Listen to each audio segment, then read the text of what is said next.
کے ساتھ ذرا سوچئے کہ ہم دین پر کتنا عمل کرتے ہیں. ہم بھی تو انہی لوگوں میں سے ہیں جو نماز مانتے ہیں پڑھتے نہیں ہیں. ہم بھی تو انہی لوگوں میں سے ہیں جنہوں نے جمعے کی 14 کو 2 بنایا ہوا ہے. ہم بھی تو انہی میں سے ہیں جنہوں نے فرض نمازوں کو چھوڑ کر جنازے پڑھنے شروع کر دیے ہیں. ہم بھی تو انہی لوگوں میں سے ہیں کہ جنہوں نے صرف نکاح کے معاملات کو اسلام میں صرف ایجاب و قبول تک رکھا ہے، باقی سارے نکاح کے معاملات کو غیر اسلامی بنا دیا ہے. ہم بھی تو انہی لوگوں میں سے ہیں جنہوں نے حج اور عمرے کو اپنی پبلسٹی کا ذریعہ بنایا ہوا ہے، اپنی پبلسٹی کا ذریعہ بنایا ہوا ہے. تو ہم بھی تو انہی لوگوں میں سے ہیں. یہ آگے جگہ خالی آگے آگے آگے تاکہ بعد میں کیونکہ ڈسٹرب ہوتا ہے نا، پھر آگے آگے بزرگوں آگے آگے آپ بھی آگے آگے آگے آگے جزاک اللہ. درود پاک پڑھیں. اللہم صلی علی سیدنا مولانا محمد وعلی آلہ وصحبہ وبارک وسلم. صلاۃ و سلام علیک یا سیدی یا رسول اللہ صلی اللہ علیہ وسلم. تو سیدنا صدیق اکبر رضی اللہ تعالی عنہ نے ان لوگوں کے خلاف اقدامات کا فیصلہ کیا اور باضابطہ طور پہ آپ نے اعلان کیا کہ اگر یہ حضور کے زمانے میں اونٹ کی رسی بھی اگر زکوٰۃ میں دیتے تھے تو میں ان سے وصول کروں گا. اونٹ کی اگر رسی بھی زکوٰۃ میں دیا کرتے تھے تو میں وصول کروں گا، انہیں چھوڑوں گا نہیں. چنانچہ لشکر روانہ کر دیا. اب جب لشکر روانہ یہاں ہو گیا تو یہاں زید بن ثابت رضی اللہ تعالی عنہ کے لشکر کے حوالے سے خبر پڑی کہ مدد کی ضرورت ہے. پھر کچھ لوگ ایسے بھی سامنے آئے کہ جنہوں نے مسیلمہ کذاب کے علاوہ جو ہے دعویٰ نبوت کیا ہوا تھا. اللہ اکبر. ہم تو آج ایک ہی شخص نے نبوت کا دعویٰ کیا ہے تو اسی سے ابھی تک سر پھوڑ رہے ہیں اور ہمارے اپنے آستین کے سانپ بن کے اس کی گود میں بیٹھ رہے ہیں. مرزا غلام قادیانی جو ہے ایک ہی شخص ہے نا جو آج تک ہمارے گلے کی ہڈی بن رہا ہے، کیونکہ ہمارے اپنے اس کے ساتھ ہیں. اس کا کب انتقال، کب یہ مرا ہے، کب جہنم میں گیا ہے، اور آج تک اس کا معاملہ دیکھیے ہمارے گلے میں اٹک رہا ہے وقتاً فوقتاً. اور اس زمانے میں کئی لوگ جو تھے ایسے تھے جنہوں نے نبوت کا دعویٰ کیا، یہاں تک کہ ایک عورت نے نبوت کا دعویٰ کر دیا. ایک عورت نے نبوت کا دعویٰ کر دیا اور اس نے اپنی طاقت کو بڑھانے کے لیے مسیلمہ کذاب سے نکاح بھی کر لیا، کیونکہ اس نے بھی نبوت کا دعویٰ کیا. تو جب دونوں مل جائیں گے تو طاقت بڑھ جائے گی، طاقت بڑھ جائے گی. حضرت سیدنا صدیق اکبر رضی اللہ تعالی عنہ نے اس تمام تر مدعیان نبوت کی سرکوبی کے لیے لشکر روانہ کی.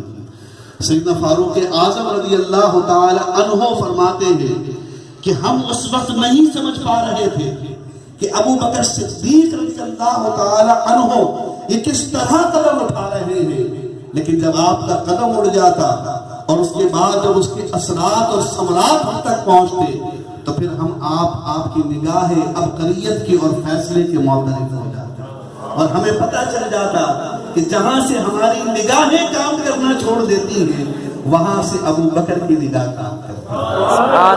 ابو بکر کی نگاہ کام کرتی ہے.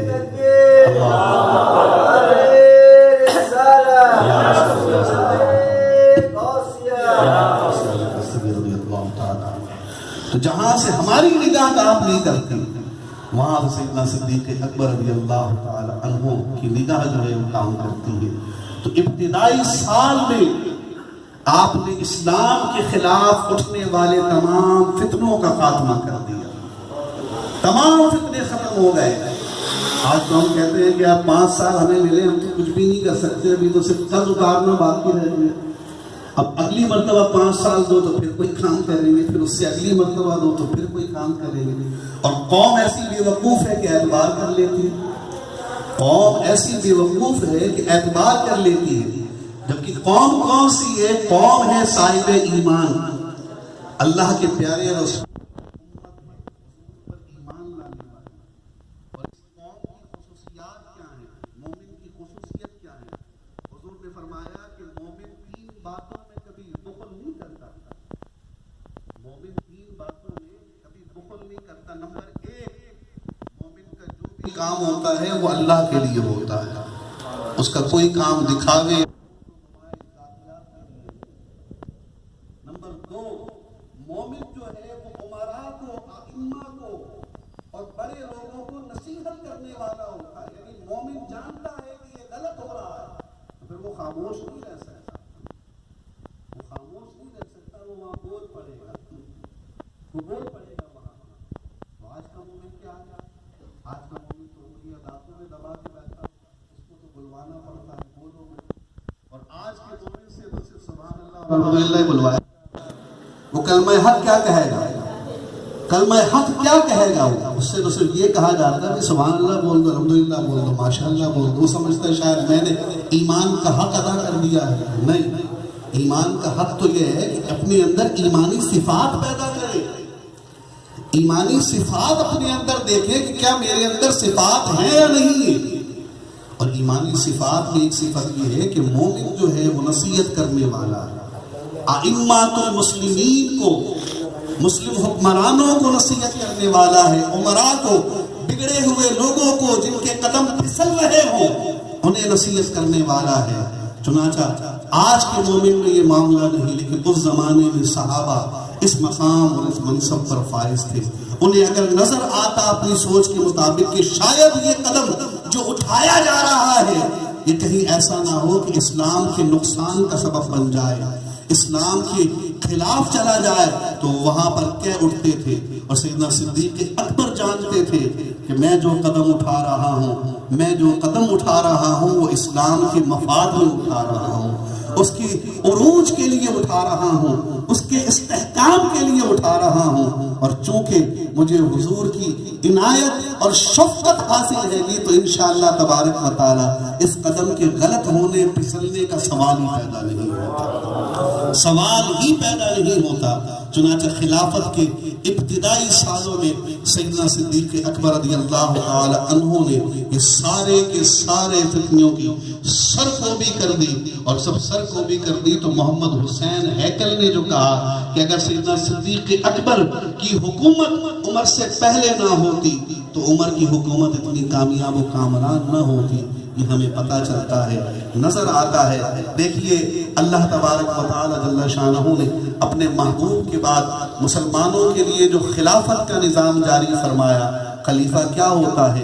وہ نبی کے تابع ہوتا ہے، نبی کی تعلیم پر ہوتا ہے، اللہ کے دین کو آگے بڑھانے کا کام اس طرح کرتا ہے جیسے نبی کیا کرتا ہے، اللہ کے دین پر خود بھی عمل کرتا ہے۔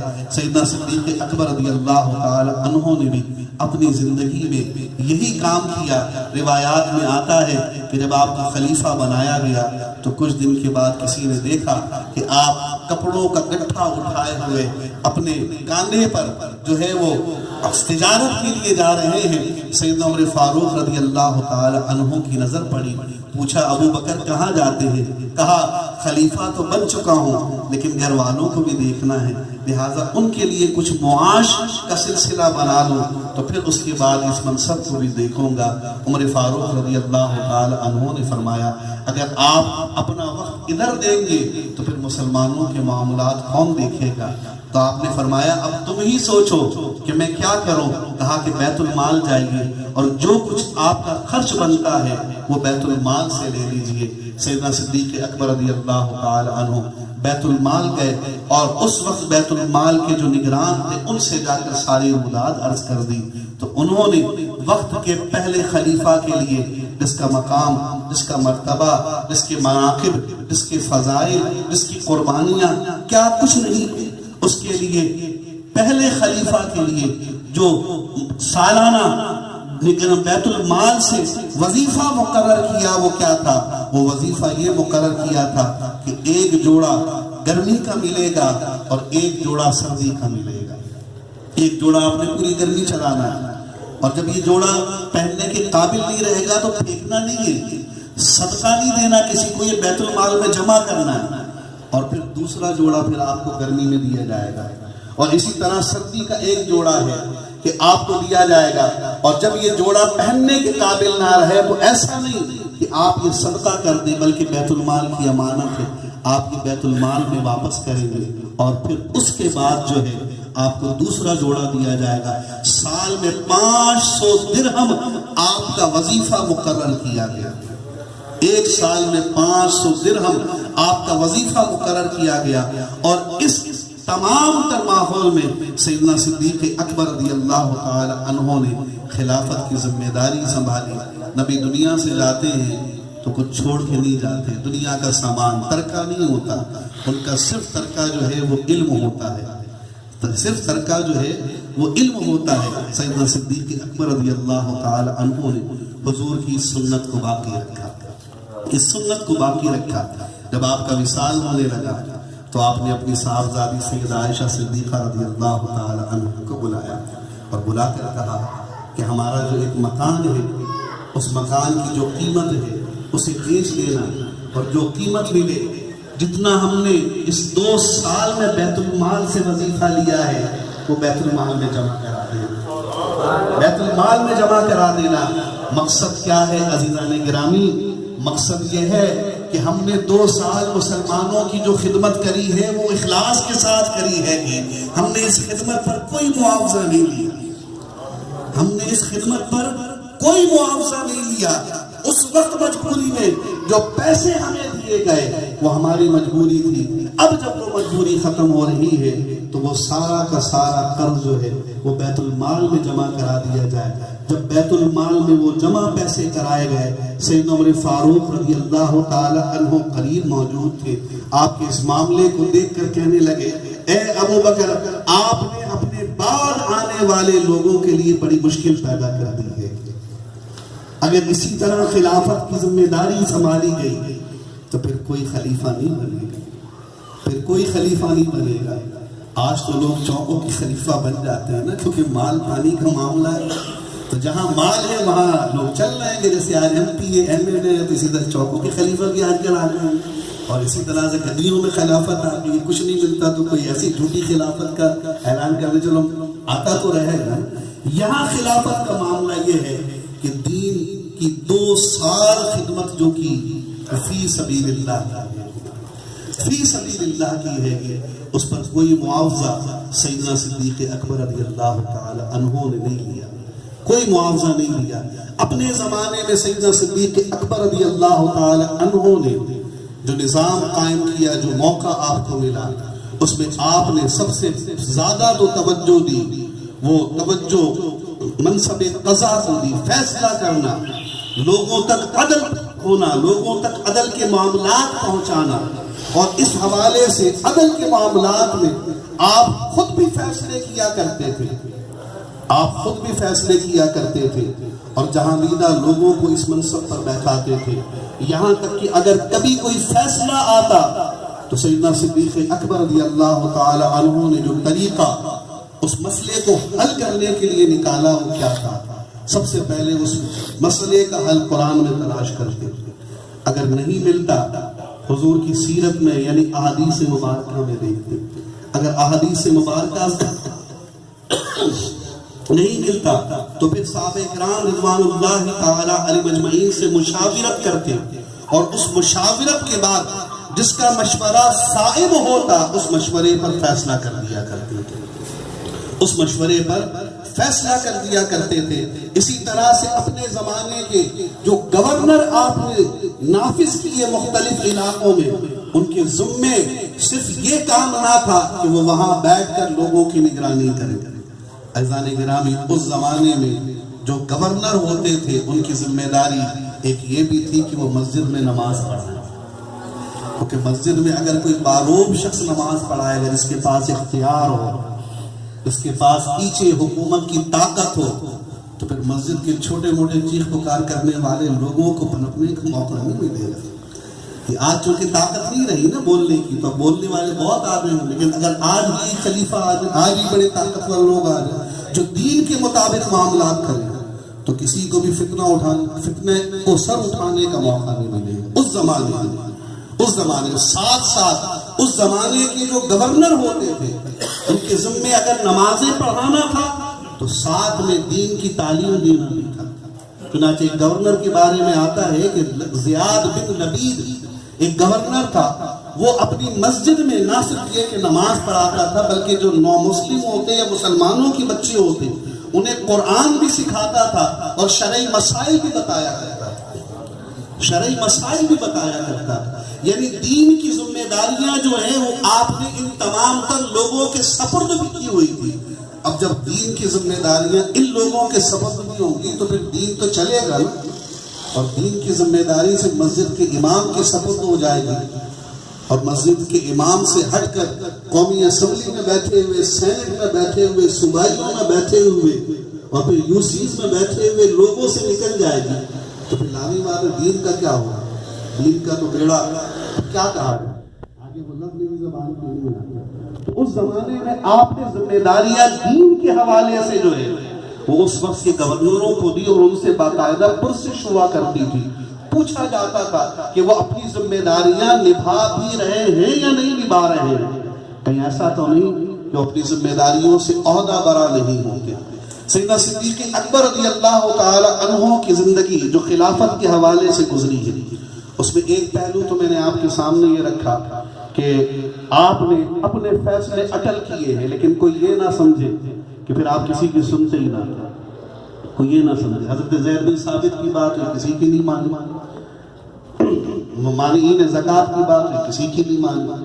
اسی طرح سے مدعیان ختم نبوت کی بات ہوئی، مدعیان نبوت کی بات ہوئی تو پھر کسی کی نہیں مانی. نہیں، ایسا نہیں، بلکہ جو مشورہ صائب ہوتا آپ اس پر جو ہے لوگوں کی آرا یعنی صحابہ کی آرا سنتے بھی تھے، اور اگر وہ قابل قبول ہوتی تو اسے مانتے بھی تھے. چنانچہ ایک مسئلہ سیدنا صدیق اکبر رضی اللہ تعالی عنہ کی بارگاہ میں پیش کیا گیا سیدنا عمر فاروق رضی اللہ تعالی عنہ کی جانب سے، اور وہ کیا تھا؟ وہ یہ تھا کہ دیکھیے جہاد تو چل رہا ہے اور اس نے صبح قیامت تک جاری رہنا ہے، ختم تو نہیں ہو سکتا. جہاد میں جو جائے اسے روک بھی نہیں سکتے، اور اس میں جو بھی صحابہ جاتے ہیں وہ حافظ کثرت کے ساتھ حفاظ شہید ہو رہے ہیں. تو لہٰذا اگر اسی طرح حفاظ قرآن شہید ہوتے رہے تو قرآن کیسے بچے گا؟ تو لہٰذا بہتر یہ ہے کہ قرآن کو ایک جگہ جمع کر دیا جائے. یہ ایک ایسا مسئلہ تھا جو حضور علیہ السلام کے قول اور فعل سے ثابت نہ تھا، اور آپ نے اب تک جو بھی قدم اٹھائے تھے وہ حضور کے قول و فعل کے حساب سے تھے. قول و فعل کے حساب سے حضرت زید بن ثابت کی بات آئی تو آپ نے کہا نہیں جناب حضور نے بھیج دیا، میں واپس ہی نہیں کر سکتا. جو لشکر حضور نے روانہ کر دیا وہ جانا ہی جانا، اور جب زید بن ثابت کو سربراہ بنایا تو میں ان کو ہٹا ہی نہیں سکتا. یہ سبق کر دیا آپ نے. اب یہاں معاملہ یہ تھا سیدنا عمر فاروق رضی اللہ تعالی عنہ کا، تو سیدنا صدیق اکبر نے آپ کی بات سنی اور کہا کہ بات تو سمجھ والی ہے، لیکن ہم یہ کام کیسے کر سکتے ہیں کہ جس کو اللہ کے رسول صلی اللہ علیہ وسلم نے نہ کہا نہ کیا، حضور نے کہا بھی نہیں کیا بھی نہیں، اب کیسے کریں؟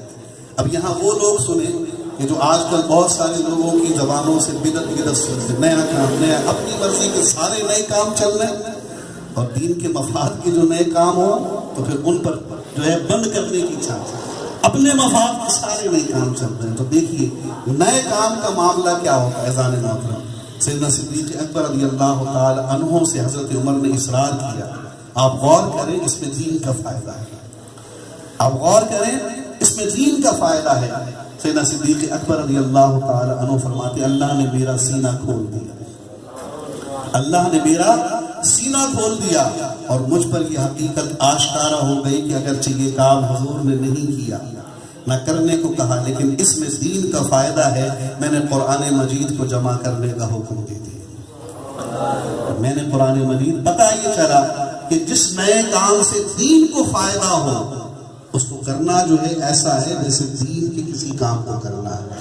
لیکن اس کا فائدہ کون کرے گا؟ ہر شخص کر لے گا اس سے دین کو فائدہ ہو. نہیں، اس زمانے میں اس کا تعین جو ہے عمر فاروق نے کیا، اور اس پر مہر جو تھی کہ واقعی یہ دین کے فائدے کا کام ہے سیدنا صدیق اکبر نے لگائی.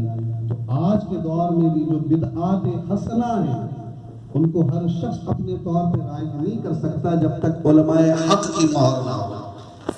علماء حق اپنے طور پہ نہ کہہ دیں کہ ہاں بھئی واقعی اس سے دین کو فائدہ ہے، اس سے دین کو فائدہ ہے. اور جب علماء کی طرف سے مل جائے، علماء حق کی طرف سے، میں لفظ بار بار اس لیے کہہ رہا ہوں کہ تاکہ اس لفظ پر آپ توجہ دیں کہ علماء حق کی طرف سے جب یہ بات واضح ہو جائے کہ اس سے دین کو فائدہ ہے تو ان کا یہ کہنا جو ہے وہ نظر واقعی دکھائی دے گا کہ جو کام کیا جا رہا ہے نیا اس سے دین کو فائدہ ہے. اس سے دین کو فائدہ ہے. تو لہٰذا اب ہم اپنے طور پہ جب بھی کسی نئے کام کا معاملہ آئے تو کرنے سے پہلے علماء کی رائے لینے، دین کے علم سے تعلق رکھنے والے، دین کی شب و روز خدمت کرنے والے لوگوں سے رابطہ کر کے پوچھیں ہم یہ کام کرنا چاہتے ہیں، اس سے دین کو واقعی فائدہ ہوگا یا نقصان ہوگا. تو پھر انشاءاللہ تبارک و تعالی جب علماء کی ہمیں مہر مل جائے گی، ان کی زبان سے یہ بات واضح ہو جائے گی کہ اس کام میں فائدہ ہے یا نقصان ہے، تو انشاءاللہ تبارک و تعالی اس کو اپنانا بھی ہمارے لیے ثواب کا باعث ہوگا اور اس کو ترک کرنا بھی ہمارے لیے ثواب کا باعث ہوگا. اس کو چھوڑنا بھی ہمارے، کیونکہ ہم نے اپنی ذات کے لیے نہیں چھوڑا، ہم نے دین کی خاطر چھوڑا ہے، اور اس کو اپنایا تو اپنی ذات کے مفاد کے لیے نہیں اپنایا بلکہ دین کے مفاد کے لیے اپنایا. تو عزیزان محترم، یہ مختصر سی گفتگو سیدنا صدیق اکبر رضی اللہ تعالی عنہ کی ہمیں یہ بتاتی ہے کہ آج ہر مسلمان کی ذمہ داری ہے کہ وہ دین کا درد اپنے اندر پیدا کرے، اور اس قدر دین کا درد اپنے اندر پیدا کرے کہ پھر دین سر سے پیر تک اس کے رگ و پے میں سما جائے. اسے سب سے پہلے اپنی ذات کا احساس ہو کہ اس میں دین کتنا موجود ہے، وہ دین سے کتنا مخلص ہے. وہ ایک شاعرہ تھی پروین شاکر، جاتے جاتے ایک شعر کہہ گئی جو ہمارے کام کا تھا، اور وہ شعر یہ ہے کہ وہ کہتی ہے کہ مجھ سے مخلص تھا نہ وہ میرے جذبات سے تھا. کسی بندے کے بارے میں کہتی ہے کہ نہ وہ مجھ سے مخلص تھا نہ میرے جذبات سے تھا، اس کا رشتہ تو فقط اپنے مفادات سے تھا، اس کا رشتہ تو فقط اپنے مفادات سے تھا. تو مفادات کی وجہ سے اگر دین سے تعلق رکھیں گے تو نہ روحانیت نصیب ہوگی، نہ دین کو عروج و کمال ہماری وجہ سے ملے گا. لیکن اگر اخلاص کے ساتھ دین سے تعلق رکھیں گے تو انشاءاللہ تبارک و تعالی دین کو عروج بھی اللہ تبارک و تعالی عطا کرے گا، کمال بھی عطا کرے گا. اور دین کا عروج و کمال یہ نہیں کہ دین کبھی زوال میں جاتا ہے، نہیں، ایسا قطعی نہیں سمجھے. دین کے زوال کا معاملہ صرف مسلمانوں کی حالت سے ہے. اس وقت مسلمان جس قسمہ پرسی کی حالت میں ہے، جس مغلوبیت کا شکار ہے، جس ظلم و تشدد اور بربریت کا شکار ہے، اس لحاظ سے کہا جا رہا ہے کہ دین کو ماننے والوں کی حالت قابل رحم ہے. ورنہ دین الحمدللہ آج بھی عروج پہ، آج بھی کمال پہ. اور اس کے عروج اور کمال کی سب سے بڑی دلیل یہ ہے کہ پوری دنیا کے مذاہب کو سب سے زیادہ خطرہ اس دین سے ہے، سب سے زیادہ خطرہ اس دین سے ہے. یعنی اب بھی اس دین میں اتنی طاقت ہے کہ دنیا کی تمام باطل قوتیں اسے اپنے لیے خطرہ سمجھتی ہیں. اگر آج مسلمان اس دین کو اپنا کر اس کو قائم کرنے کے لیے کھڑے ہو جائیں اور سیدنا صدیق اکبر رضی اللہ تعالی عنہ کے اس جذبے کے تحت کھڑے ہوں کہ آپ فرماتے تھے کہ مجھے اس کی پرواہ نہیں کہ مدینے کا بچہ بچہ کٹ جائے، مدینے میں جانور میرے جسم کے ٹکڑے ٹکڑے کر دے، میری بوٹیاں نوچ دے، میں اس کو برداشت کر سکتا ہوں. حضور کا دین پامال ہو جائے میں اسے برداشت نہیں کر سکتا، میں اسے برداشت نہیں کر سکتا. یہی وہ سوچ ہے جو اس زمانے میں ہمارے ایک عالم دین ہمیں دے کر بھی گئے اور ساتھ لے کر بھی گئے، اور ان کا نام علامہ خادم حسین رضوی ہے. یہی سوچ دے کر گئے. دیکھیے دین کا معاملہ ایسا ہے کہ دین چونکہ اللہ اور اس کے رسول کا ہے، جو اس کے ساتھ وفاداری کرتا ہے یہ کبھی اسے بے یار و مددگار نہیں چھوڑتا. آپ نے دیکھا کہ علامہ خادم حسین رضوی رحمت اللہ تعالی علیہ کو زندگی میں شاید کسی نے اپریشیٹ کیا ہو یا نہ کیا ہو، لیکن ان کی موت کے بعد لوگوں کو پتہ چل گیا کہ ایک دھوپ تھی جو ساتھ گئی آفتاب، ایک دھوپ تھی جو ساتھ گئی آفتاب کے. تو اس احساس کو اپنے اندر ہمیں برقرار رکھنے کی ضرورت ہے. ہمارے سجاد بھائی اور ان کے دیگر بھائی والد صاحب وغیرہ اس محفل کا اہتمام کرتے ہیں. اس محفل کا عزیزان گرامی مقصد ہی میسیج دینا ہے، میسیج دینا ہے. اس میسیج کو آگے بڑھائے، پیغام کو، اور سینوں میں اپنے پیغام مصطفیٰ صلی اللہ علیہ وسلم کی لو کو تر و تازہ رکھے. وما علینا الا البلاغ المبین.